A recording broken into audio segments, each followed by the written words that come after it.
Assalamualaikum warahmatullahi wabarakatuh. Halo semuanya, perkenalkan saya Novi Rahma Safitri dengan NPM 234120113 dari kelas akuntansi 23A, Fakultas Ekonomi dan Bisnis Universitas Teknokrat Indonesia. Di video ini saya akan membahas tentang konsep pemasaran.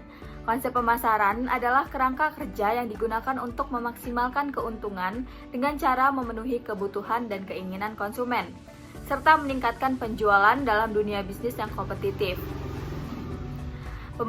Pemahaman yang mendalam tentang konsep pemasaran sangat penting untuk menciptakan hubungan yang saling menguntungkan antara perusahaan dan juga pelanggan. Selanjutnya adalah pengertian konsep pemasaran.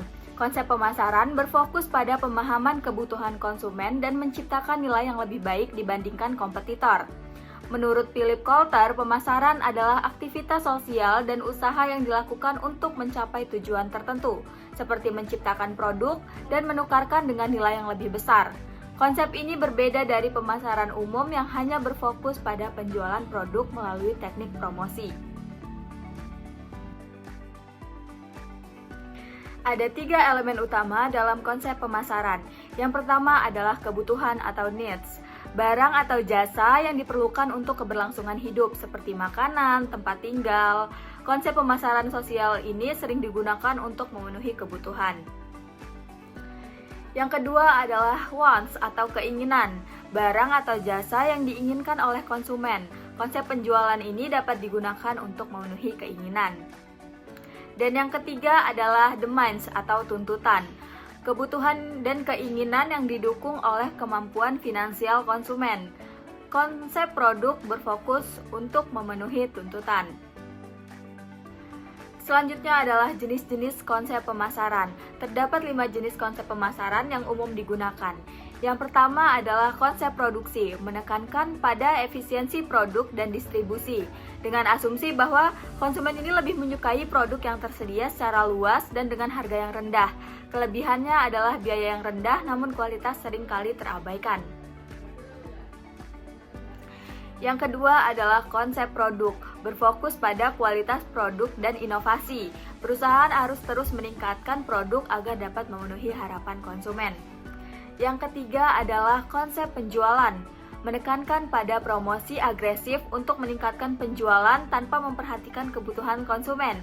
Ini sering diterapkan oleh perusahaan besar seperti e-commerce. Yang keempat adalah konsep pemasaran, memprioritaskan pemahaman terhadap kebutuhan konsumen melalui riset pasar dan umpan balik dengan tujuan menciptakan hubungan jangka panjang dengan pelanggan. Dan yang terakhir adalah konsep pemasaran sosial, menggabungkan tujuan bisnis dengan tanggung jawab sosial, berfokus pada kesejahteraan masyarakat dan juga lingkungan. Selanjutnya kita akan membahas kelebihan dan kekurangan konsep pemasaran. Kelebihannya sendiri, kita dapat memahami konsumen lebih dalam melalui riset. Selanjutnya, mampu menargetkan promosi secara spesifik dan membangun hubungan jangka panjang dengan pelanggan.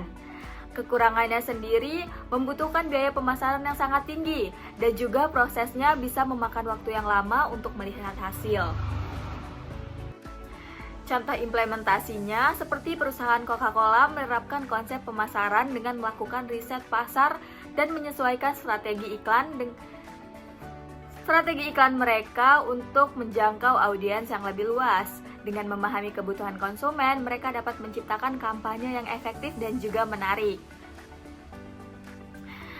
Dengan memahami berbagai aspek dari konsep pemasaran, pelaku bisnis dapat merancang strategi yang lebih efektif untuk mencapai tujuan mereka sambil tetap memenuhi harapan pelanggan. Sekian video tentang konsep dasar pemasaran yang bisa saya sampaikan. Saya ucapkan terima kasih. Saya akhiri. Wassalamualaikum warahmatullahi wabarakatuh. See you guys.